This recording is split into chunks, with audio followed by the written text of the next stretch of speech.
paz do Senhor. Para mim é uma alegria estar aqui nesta casa, nesta noite, junto com os amados irmãos, para adorarmos ao Senhor e glorificar ao seu nome. Desde já eu quero externar minha gratidão ao amado pastor Luciano e a sua esposa, que nos recebeu na sua casa muito bem.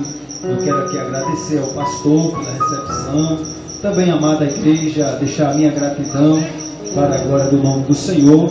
Glória a Deus, estou me sentindo à vontade no meio do povo de Deus. Também quero parabenizar a equipe, de missões aqui da igreja, pelo trabalho, pela dedicação, pelas transparências, que estão sendo colocadas. Isso é muito bom. Louvado seja o nome do Senhor. Ver um departamento dedicado ao trabalho, na divulgação, de missões. Isso é importante. Glória a Deus, glória a Jesus.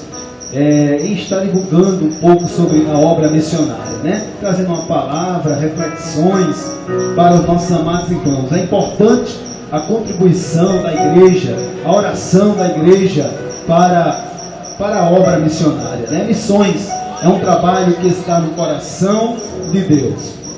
Glória seja dada ao nome do Senhor. Eu contei uma vez, domingo passado, onde eu estive, no retrasado, onde eu passei, num trabalho de missões também, escalado pela Central, no interior do estado aqui, do nosso estado, e eu contava para os irmãos, foi lá em Espírito Santo, muito bem, me lembrei agora, e eu falava para os irmãos, eu vi um vídeo, numa agência missionária que todos conhecem. Quando eu disser o nome aqui, os irmãos vão já identificar, Portas Abertas, Glória a Deus, é um site bastante visitado, é uma agência missionária, glória a Jesus.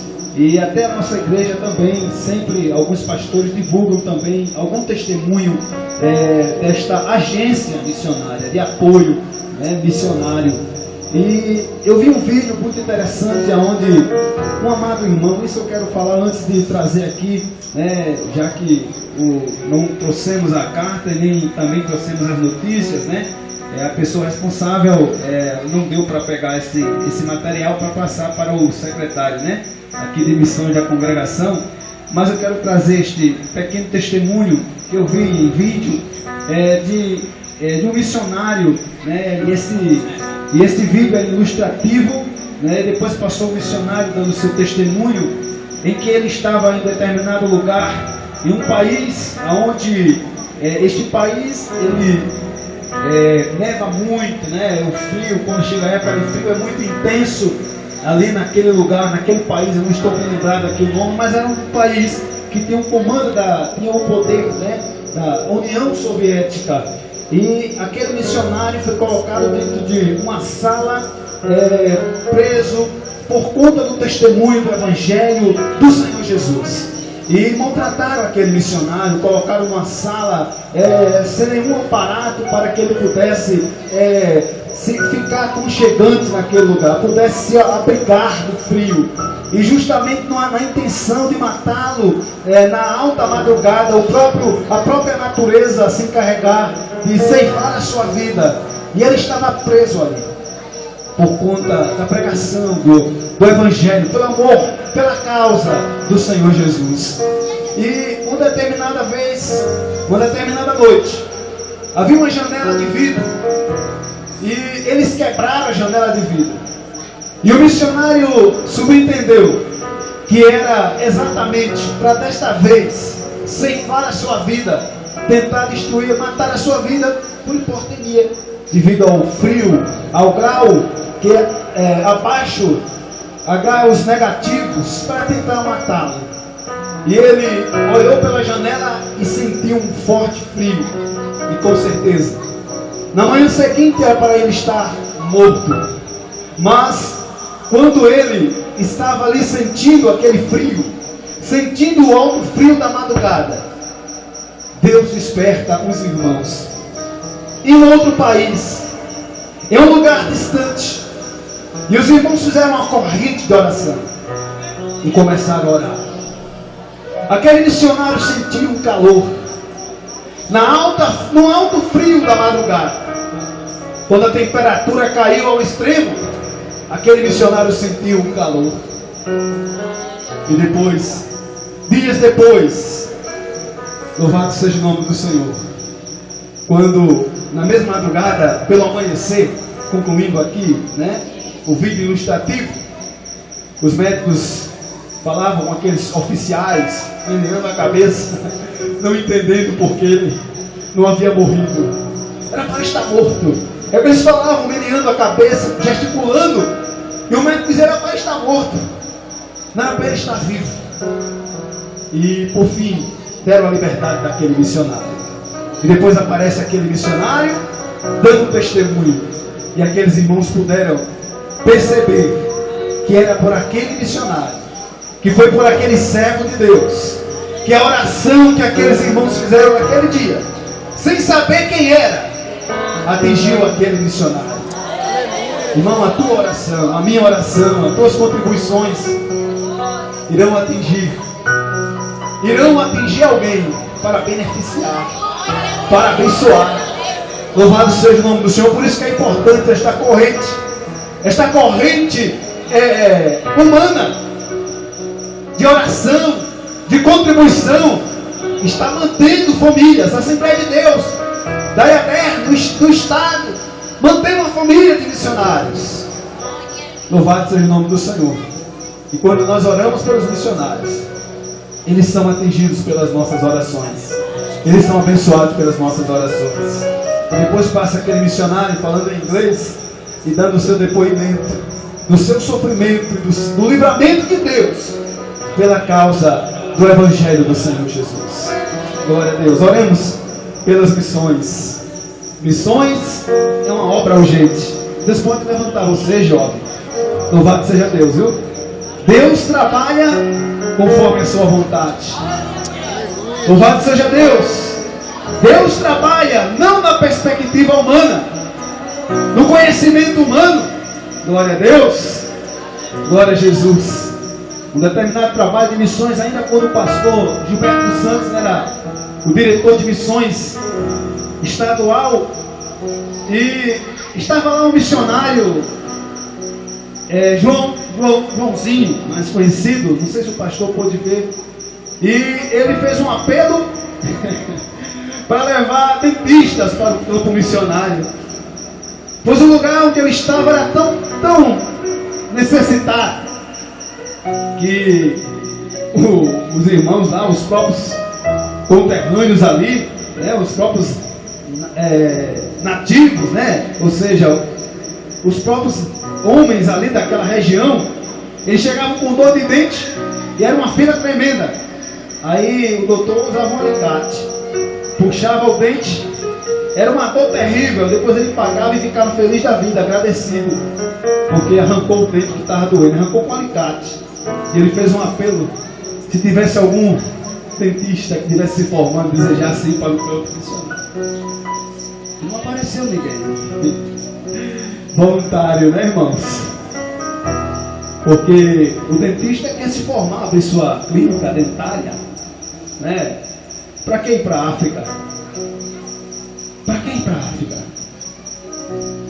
Aonde a pobreza, a miséria, a desgraça toma conta daquele país. Mas Deus pode contar com futuros engenheiros, com futuros médicos desta igreja, com futuros jovens que estão ingressando na carreira acadêmica para levar a mensagem de Deus para aquelas pessoas.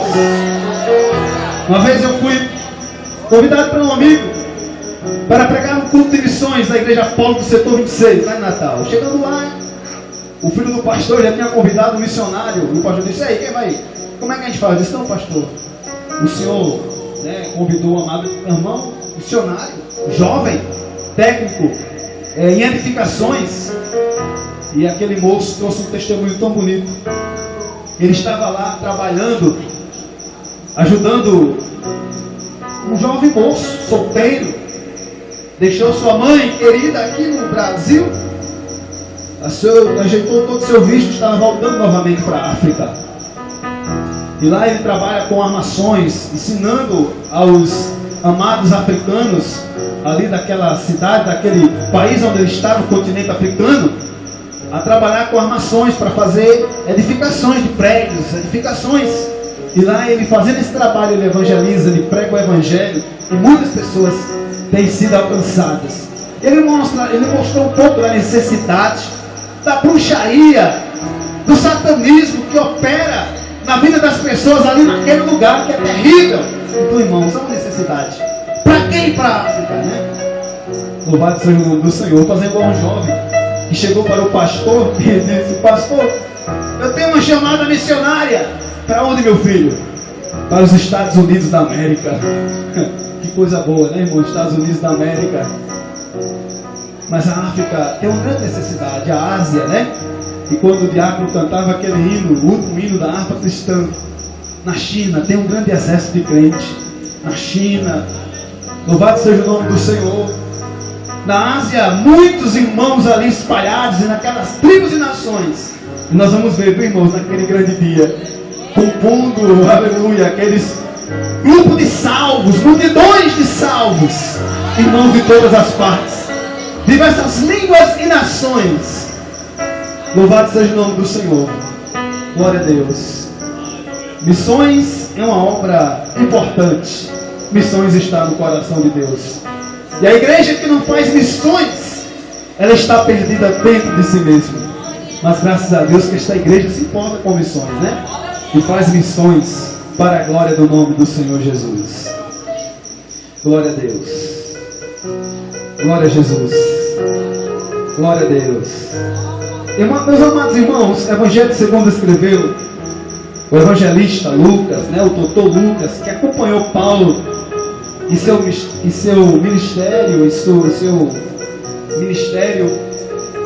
como missionário. Paulo foi um grande missionário da igreja. Jesus foi o maior missionário de todos os tempos, né? Jesus, o Filho de Deus. Glória a Jesus. Mas Paulo foi um grande missionário, né? Entre os homens que Deus levantou nos primeiros séculos da igreja. E este homem, Lucas, doutor Lucas, o acompanhou em seu ministério, trazendo fortes relatos acerca da obra missionária. Após o capítulo 9, né? Após a conversão de Paulo, nós encontramos aí a história deste missionário. E o doutor Lucas escreveu no Evangelho segundo Lucas, que traz o seu nome, capítulo 15. Eu queria ler o versículo de número 21, que diz assim: e o filho lhe disse: pai, pequei contra o céu e perante ti, já não sou digno de ser chamado seu filho. Meus amados irmãos, esta parábola é tão conhecida.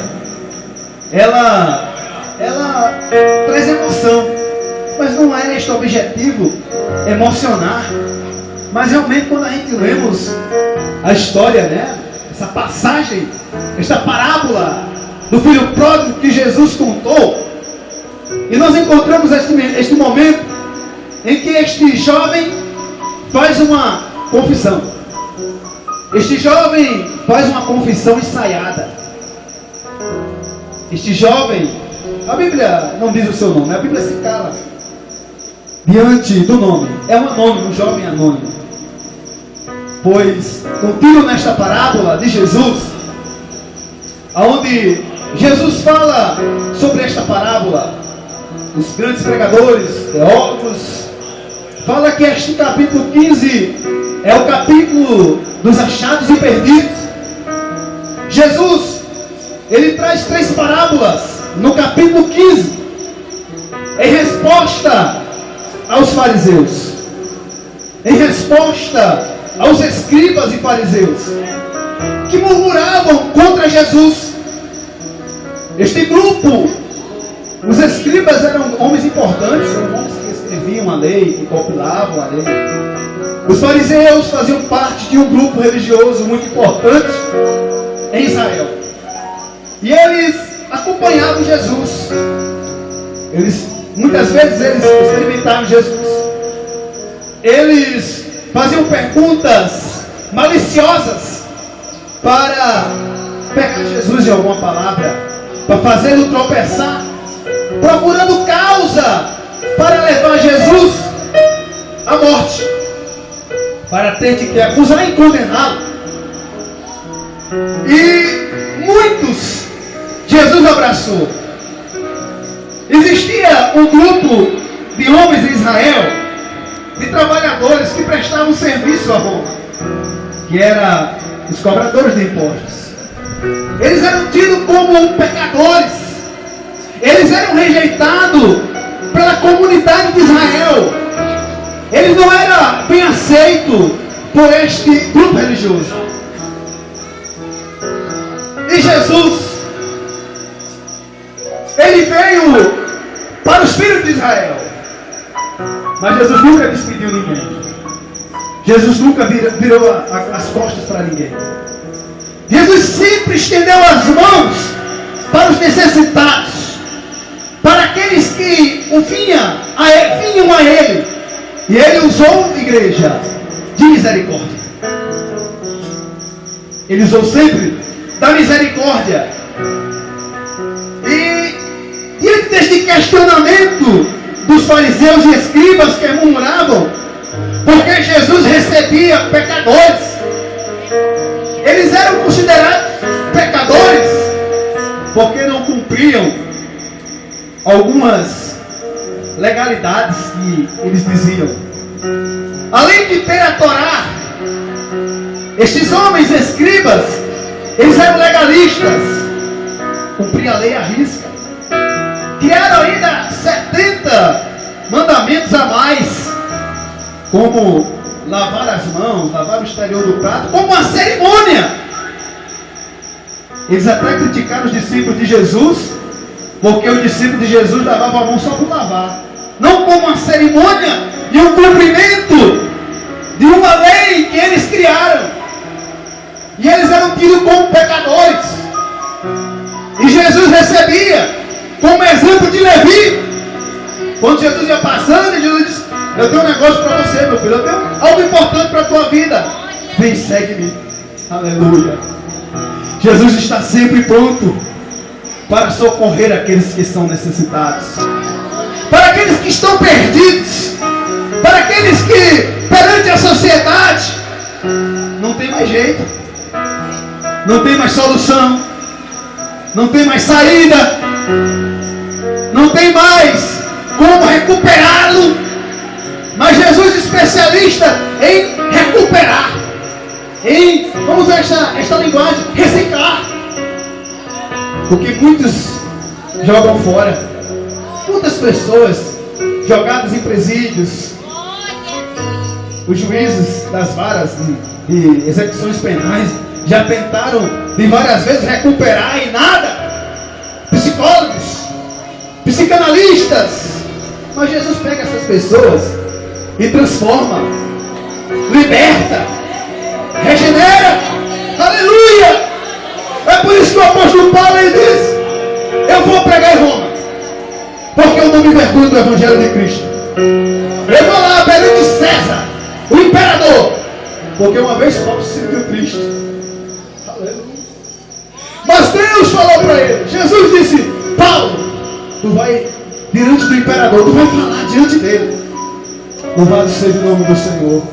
Paulo se encorajou, porque tem momento na vida do obreiro que só Deus falando com ele, né? Ele precisa de ouvir a voz de Deus. Louvado seja o nome do Senhor. Ele precisa ouvir íntimo a voz de Deus. Quando Paulo chegou em Éfeso, o Senhor Jesus se apareceu para ele e disse: Paulo, fala e não te cala, porque eu tenho muita gente aqui nessa cidade. E Paulo passou 2 anos. E Paulo levantou uma igreja abençoada ali naquele lugar. Cidade de Corinto, cidade de prostituição. Ô irmãos, aonde superabundou o pecado, vai superabundar a graça de Deus. Ali pode ser, não vai não, ali é intenso o pecado, mas anda de trabalho. Aleluia!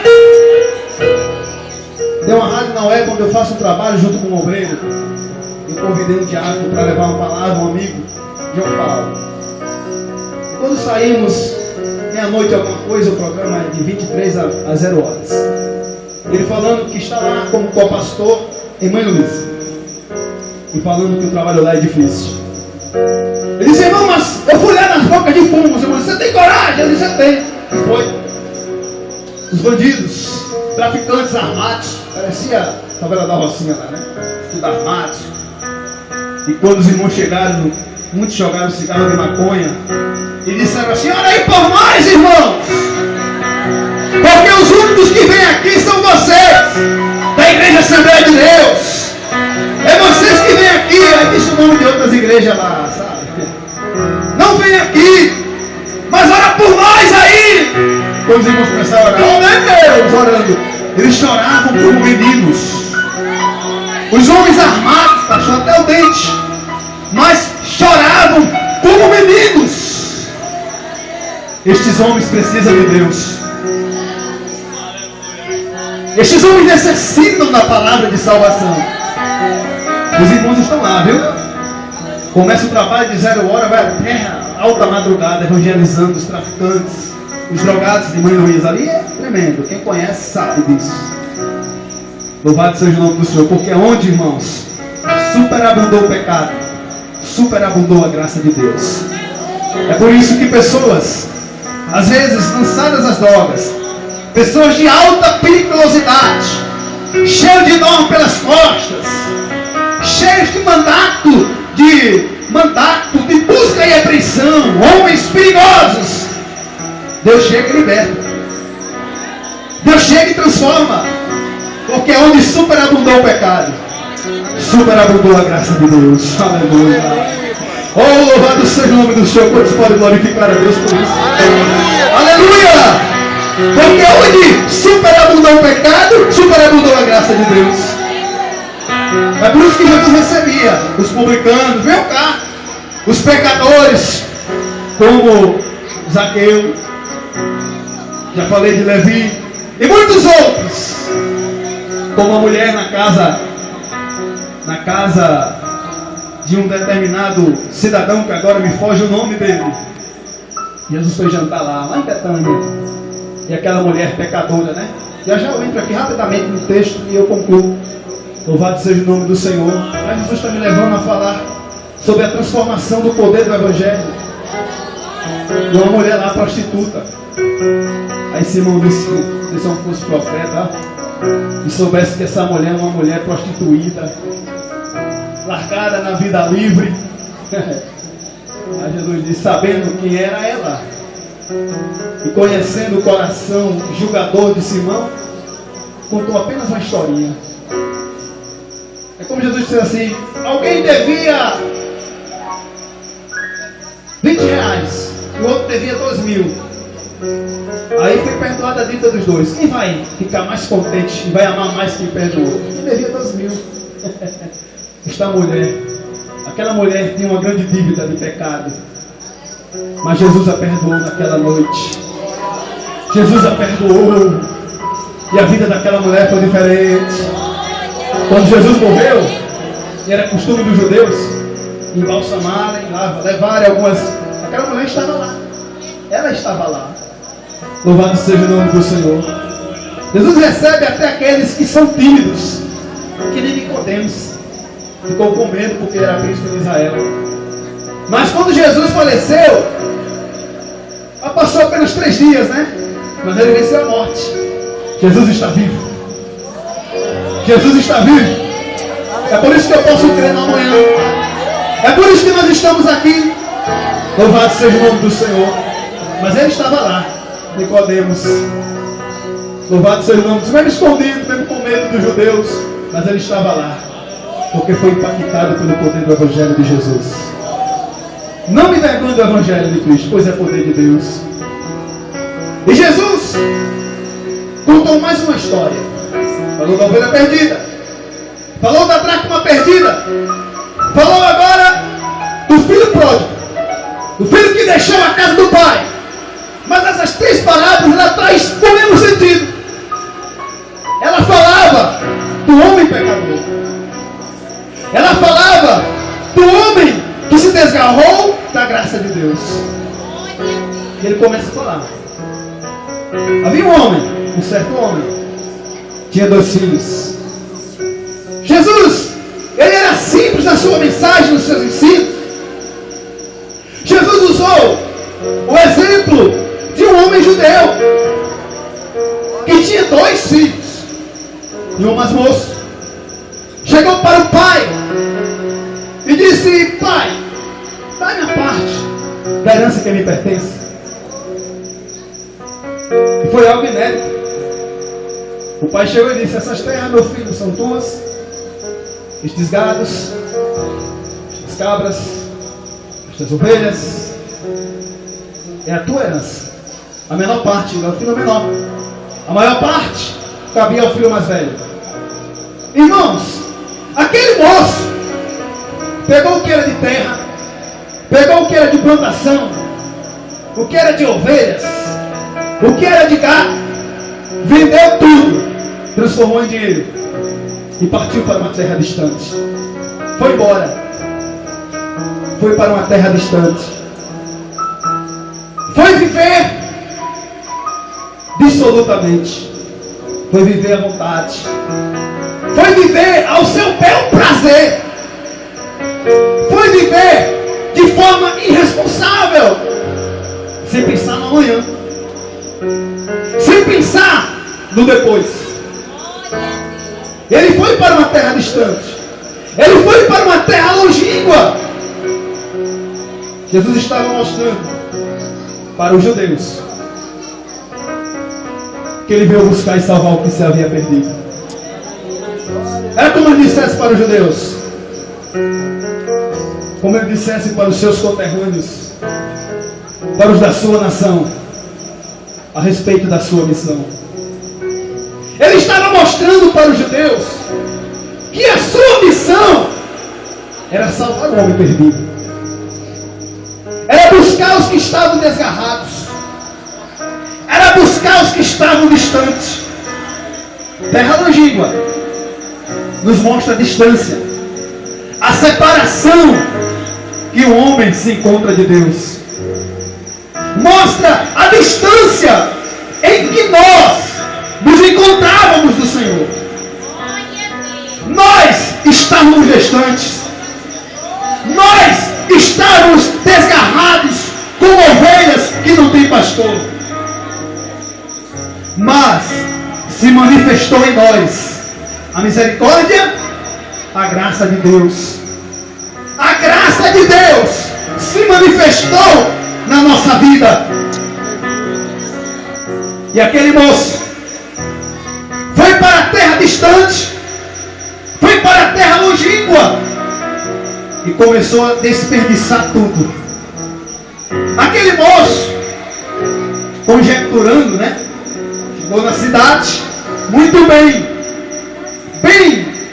em posição financeira, e no mundo ainda voga quem tem, Alguns olham quem tem posição, quem tem dinheiro, quem tem influência. Imaginemos que aquele jovem, com o seu poder aquisitivo, com a sua influência, ele adquiriu amigos, ele adquiriu amizades, e nessa terra distante, meus amados irmãos, ele foi desperdiçando, ele foi jogando fora o que o seu pai conquistou com muitos anos de trabalho, com muito esforço, com muito suor. E aquele moço, os seus gastos e mais gastos, foi empobrecendo. Ô irmãos, entenda isto. Ele foi empobrecendo. Ele foi ficando pobre.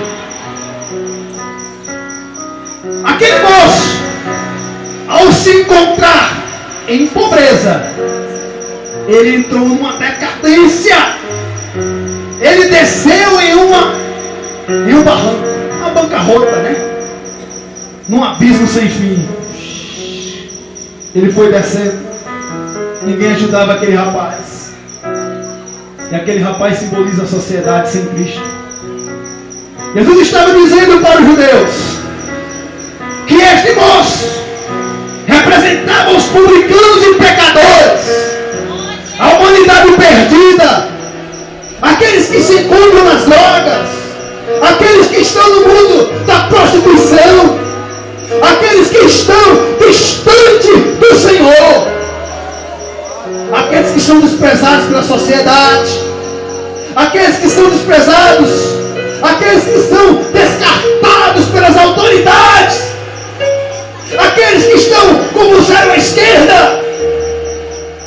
Aí Jesus disse: eu vim buscar e salvar o que se havia perdido, era esses. E este é o retrato da humanidade. O homem se afastou de Deus, o homem se distanciou de Deus, o homem caiu no precipício do pecado. O pecado leva o homem à decadência espiritual. O pecado leva à queda. Quantos filhos de crente também se afastaram da casa de Deus, se distanciaram do Senhor, perderam a comunhão, e muitos se encontram perdidos. Mas o Senhor é aquele que veio buscar e salvar o que se havia perdido. A esperança para o galho que secou e morreu. O agricultor, se ele pegar algo seco, podre, o que ele vai fazer? Joga fora. Mas Jesus não, ele traz vida.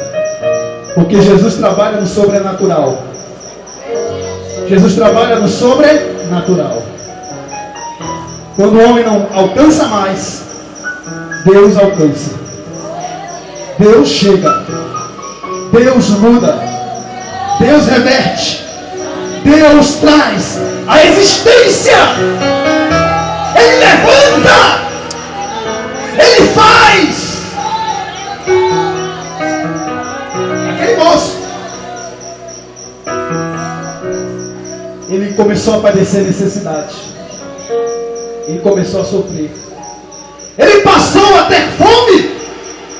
Ninguém lhe dava nada.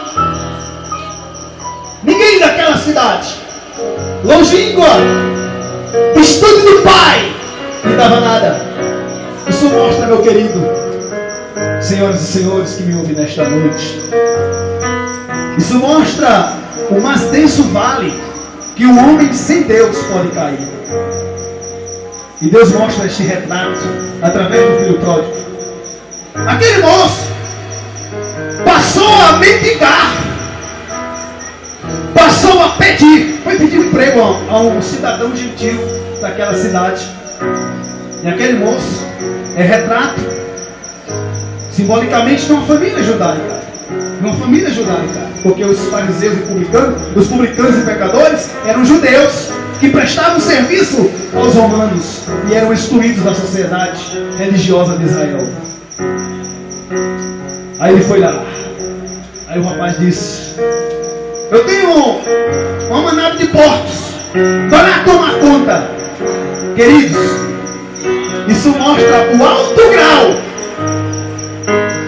de abismo que o ser humano pode cair. Aquele moço, como judeu, ele foi apacentar porcos. Isso que era imundo para os judeus, isso que estava fora de cogitação para os judeus, se alimentar de carne de porco, quanto mais cuidar deles. E aquele moço, sentindo fome, porque ninguém lhe dava nada, ele olha para a mesa do seu senhor. Ele disse: quanto jornaleiros? Jornaleiros é diaristas de meu pai. Meu pai é tão bom, meu pai é tão especial, que não deixa ninguém com fome. Ele dá alimento aos diaristas. Ele cuida dos diaristas, quanto mais dos filhos. Deus faz nascer o sol sobre maus e bons. Os homens estavam reclamando da seca, Deus mandou um chuva, encheu tudo, encheu as reservas, porque Deus cuida. Deus é Pai. Deus é Pai. Deus é poderoso. Ele cuida de ti. Ele toma conta de ti. Ele segura pela tua mão. Ele é o Deus da providência. Ele providencia. Ele não vai te deixar faltar nada. Glória a Deus. E ele vendo os porcos comerem alfarrobas. Eram sementes adocicadas das farroubeiras. Uma planta que existia, ainda hoje existe na Ásia. Era usado pelos grandes fazendeiros gentios. Na época em que estava em safra, era usado para dar de comida aos animais. E os pobres, que não tinham condições, comiam das alfarrobas, das alfarrobeiras. E ele não tinha ninguém, ele dava nada, eles vão comer. Eu tenho fome. Quanta gente estão bebendo de cisternas imundas, espiritualmente falando. Pessoas jogadas, pessoas humilhadas. Mas Jesus tem esperança para a tua vida.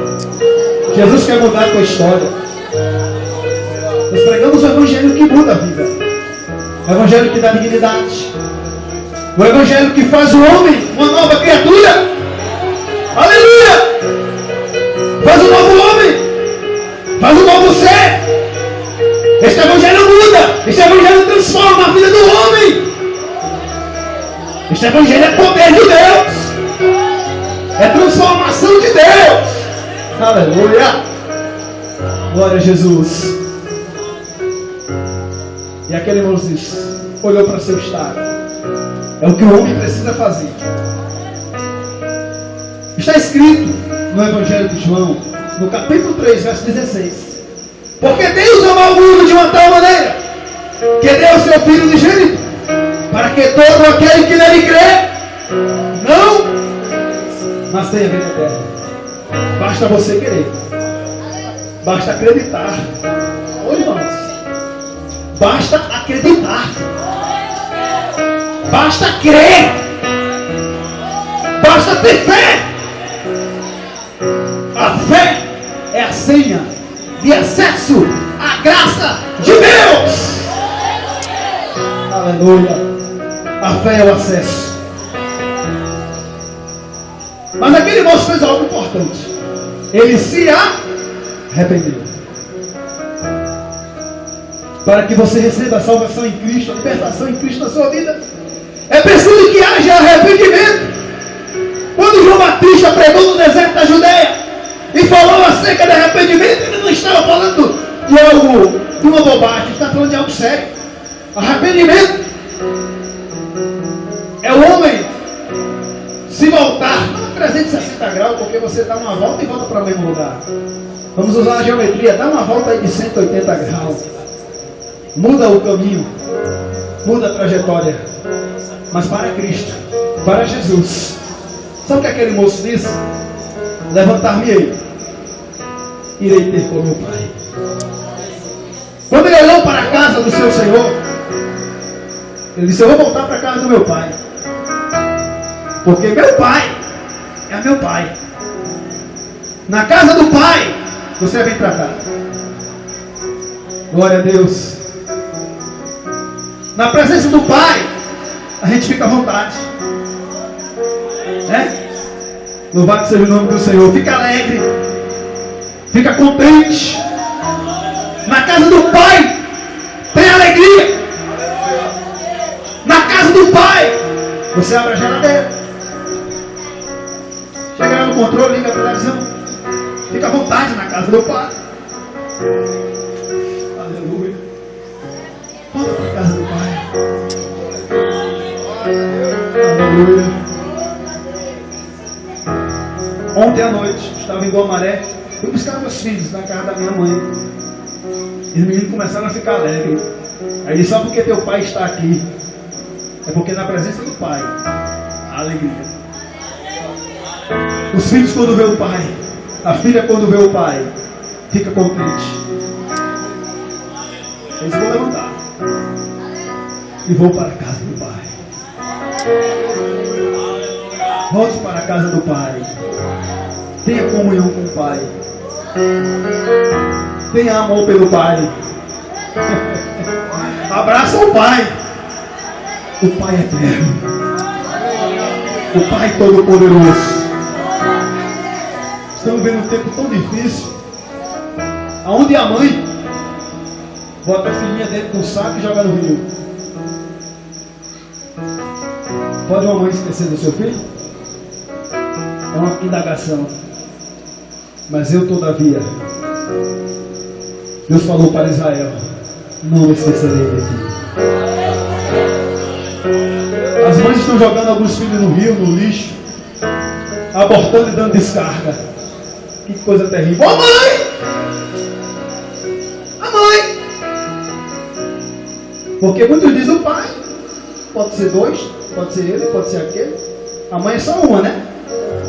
Mãe é só uma, não existe outra. Eu vi um cidadão dizer isso: mulher pode ser 2, 3, 4, 5, 6, mas mãe é só uma. Ele falando sobre o valor da mãe. A mãe é tão especial, mas tem mãe jogando seus filhos na rua. Mas o Pai celestial, quando Jesus falou do Pai, ele está falando do Pai eterno. Levanta a minha e interrompeu meu Pai. Ele encerrou o verso. Ele disse: Pai, pequei contra o céu. Não está bom. Vou dizer: Pai, pequei contra os céus e perante ti. Já não sou digno de ser chamado teu filho. Sim, aceita-me como um dos teus jornaleiros. Bom, tá bom esse verso assim, tá bom. Caminhou para a casa do pai. Mas o pai me esperava, porque o pai tinha saudades. Jesus deu um exemplo do amor de Deus. O amor de Deus é singular. O amor de Deus é tão grande. O amor de Deus é enorme. O apóstolo Paulo disse aos Efésios: a largura, mede aí a profundidade do amor de Deus. Não dá. Quem pode o seu amor contar? Quando dá para 35. Quem pode o seu amor contar? Quem pode? Você pode contar o amor de Deus? Muitos que passaram aqui hoje estão lá fora, foram batizados com o Espírito Santo, receberam dons, foram uma bênção na igreja e hoje estão lá fora. Mas o pai está assim, ó: oh meu filho, se tu voltasse hoje, se tu voltasse agora. Aí ele foi. Meu irmão, aquele moço voltou irreconhecível. Irreconhecível. E quando ele estava ao longe, o pai te conhece, viu? O pai te conhece. Ele conheceu o filho. Imagina agora, sem um anel, pacto, aliança quebrada. De pés descalços. A filiação quebrada. As roupas simbolizam a justiça, rasgadas. Oh, aleluia. Só Deus tem o poder de resgatar a aliança. Jesus é a aliança entre você e Deus. Jesus, aleluia, nos trouxe comunhão com o Pai. Aleluia. Aleluia. Só o Pai pode nos trazer a justificação dos nossos pecados, meus amados irmãos. O diabo só faz apontar, acusar e usar outros para o fazer. Mas o Pai é quem justifica-o de todo o pecado. Irmãos, ele abraçou. Era costume, né? Quando José se encontrou com Jacó, que coisa linda. Se abraçaram os dois e lançaram um ao pescoço do outro. E choraram por muito tempo. O pai chorou por muito tempo no pescoço do filho. Filho barbudo, todo maltratado. Ele disse: Pai, pequei contra os céus e perante ti. Era o costume dos judeus dizer: pequei contra os céus, ou seja, pequei contra Deus. Quando os judeus diziam isso, era um dizer dos judeus: pequei contra os céus, ou seja, pequei contra Deus, Pai, e pequei contra Ti. Me recebe de volta. Como dos Teus jornaleiros. Como é importante, Pai, os jornaleiros para Ti. Glória a Deus. Aí o pai podia dizer: filho ingrato, vai lá para trás da fazenda trabalhar na enxó e na enxada para você sentir. Você vai agora sofrer na minha mão. Foi isso que ele disse? Ele disse: trazei a melhor roupa. Ele disse: filho, hoje eu te justifico. Veste espada de justiça. Filho, hoje eu te justifico. Deus não lança em rosto os nossos pecados. Ele perdoa. Ele tira os nossos pecados.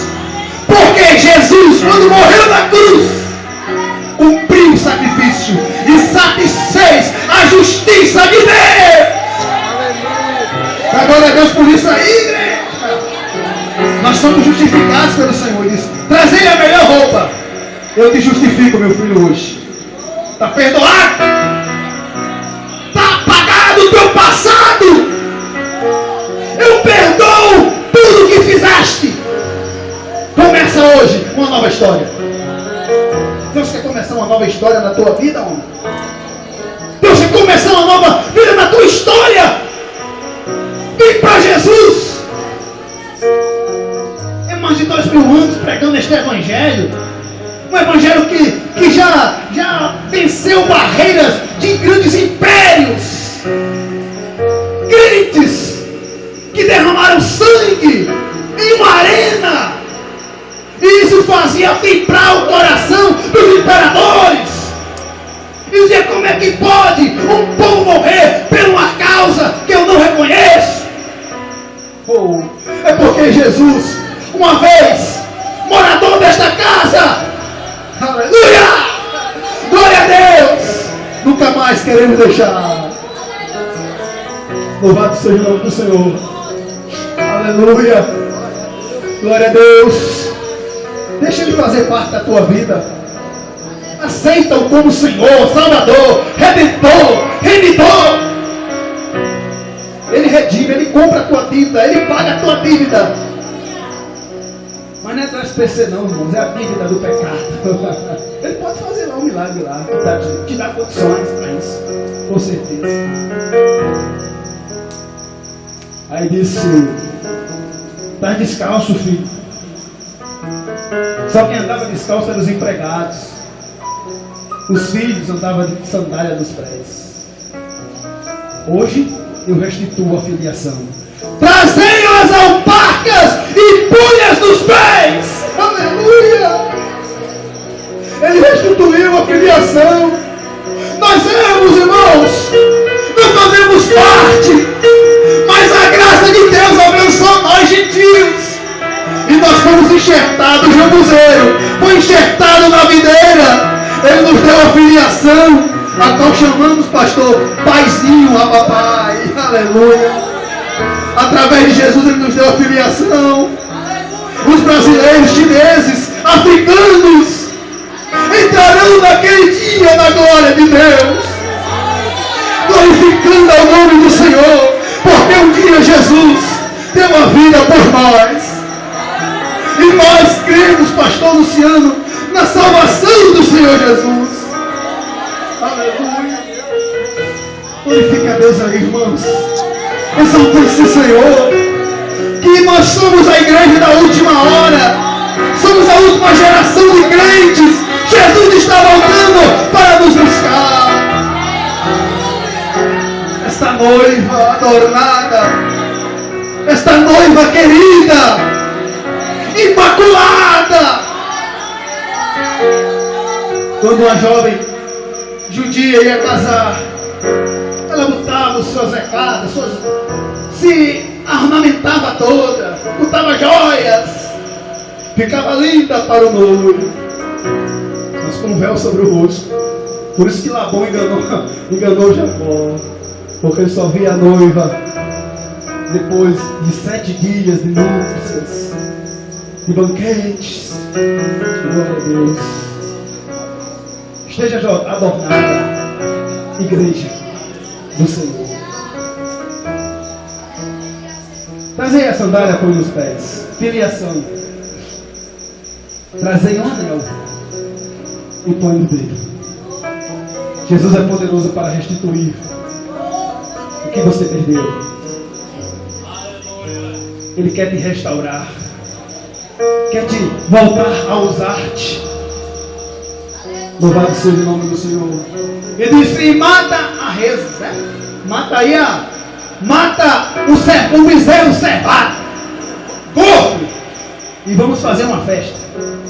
Porque este filho, simbolizando os gentios, simbolizando os publicanos e pecadores, que eram rejeitados pela sociedade judaica, as prostitutas, os coxos aleijados, que não entravam no templo, representando as mulheres de fluxo de sangue, os leprosos. Você está entendendo, né, igreja? Os leprosos, os de fluxo de sangue, que estavam distante da comunidade de Israel, não podia estar na comunhão. Estes somos nós, os gentios. Louvado seja Deus. Disse, porque ele estava morto e reviveu. Tinha se perdido, mas foi achado. E começaram a se alegrar. Aí lá vem o filho mais velho, que representa os judeus, que representa os publicanos, que representa, perdão, os fariseus, que representa os escribas, que representa os fariseus. O que é que está acontecendo aí? Teu irmão voltou. Que irmão? O publicano, o pecador. Voltou? Teu pai deu uma festa, cuidado. Não entra aí não. Menino surrando. Era o que os judeus faziam. O Senhor chegou a dizer: olha, os publicanos, olha, as meretrizes entra primeiro no reino de Deus do que vocês. Se vocês não querem entrar, eles entram. A porta está aberta, irmãos, para todos. Os judeus não queriam entrar. Está escrito que ele veio para o que era seu, mas os seus não receberam. É por isso que Jesus dizia: os publicanos entram primeiro do que vocês. Se vocês não querem entrar, eles entram na frente. Aí lá vem: não entro não. Aí lá vem o pai, irmão, cheio de amor. Meu filho, tudo que é meu é teu. Lembra da comunhão? Eu escolhi Abraão desde aquela época. Lembra? Da chamada. Lá no Monte Sinai. Eu fiz uma aliança. Povo peculiar, nação santa. Tudo que é meu é teu. Nós temos uma comunhão estreita há tanto tempo. Esse teu irmão estava pobre, miserável. Estava morrendo. Voltou, estava morto. Entremos juntos, nos alegremos, porque este teu irmão estava morto e reviveu. Tinha se perdido, mas foi achado. E ele reconheceu e começaram a se alegrar. Se alegra no Senhor pelo irmão que volta, pelo irmão que vem, pelo irmão que se arrepende, que entrega a vida para Jesus. Chora com ele, não vai machucar ele não. Não machuque ele não. Se alegre com ele. Se ele errar, vai lá e ajuda ele. Orienta ele. Ele é teu irmão mais novo. Cuida do teu irmão mais novo. Cuida do teu irmão mais novo. Eu vejo meu filho de 7 anos. Tem um amor, um carinho pelo irmão mais novo. O irmãozinho dele é uma bênção. E a gente aprende dele dos meninos. O cuidado e o amor. Um dia, um ficou em Natal e o outro foi para o amarelo, mais novo. Eu me emocionei com isso. E quando eu fui de Natal para o amarelo, para buscar o mais novo que minha mãe havia levado, o mais velho ficou.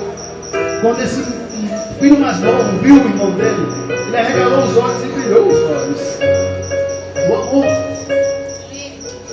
A falta, nós precisamos resgatar isso. Não podemos machucar os nossos irmãos. Temos que ajudar. Temos que dar força. Muitos a gente está se gloriando por muitos que caíram. Queria ser santo demais, ó, renda aí. Ele precisa da ajuda. Que Deus abençoe.